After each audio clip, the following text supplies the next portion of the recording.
This is the new Mercedes-AMG GTR, a car that the head of AMG says combines the driving dynamics of the GT3 racing car with the everyday practicality of the standard GT. Looking at the numbers, power is up to 577 horsepower compared to 515 in the GTS. Front tires are 10mm wider, rears are 30mm wider, so it has a really racy look. The rear end is noticeably wider than on the GTS, plus it has a pretty big rear wing and a front splitter that looks like it wants to chop your shins off. Rather appropriately, Mercedes nicknamed this the Beast of the Green Hell. And by Green Hell, they mean this place, the Nurburgring.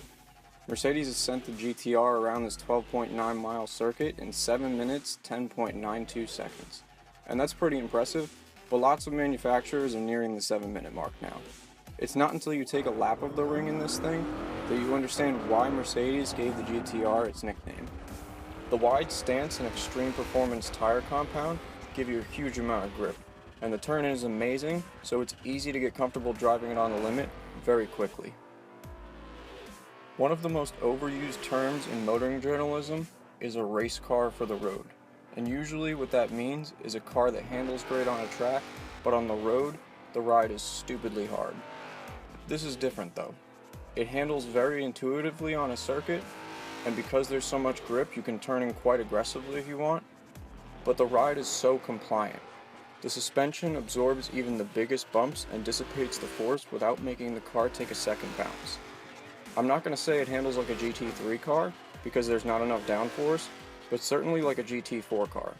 I wish Forza had the new AMG GT4 in the game, so that we could compare the two.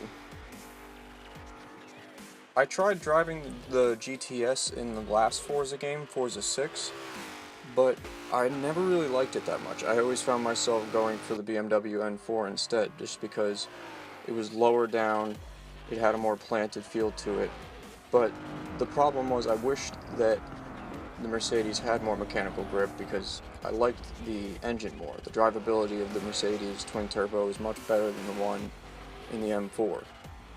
So to have that in the GTR, plus the stability that gives you the confidence to go in quickly into a corner without fear that it's going to step out because it feels a bit upright the way the GTS does, is a great combination. It really makes the GT a much better package. Plus, the thing that makes this car so easy to drive quick is all the torque that you get from the twin turbo engine. And because there's almost no turbo lag, it's just extremely drivable throughout the rev range. But what's interesting is the torque is also the thing that gives you the ability to hoon around in this car if you want to. Now you need to be committed to brake traction because the car generates so much rear end grip. But if you use the handbrake or turn in really aggressively with the throttle on a low speed corner, then you can get it to step out, and then once you do, there's so much torque throughout the rev range that you can just hold the slide and you'll never find it really trying to snap back in on you. It's really easy to modulate the throttle. You know, there's a common theory that the Nurburgring ruins cars that are developed there, but I'd argue the complete opposite.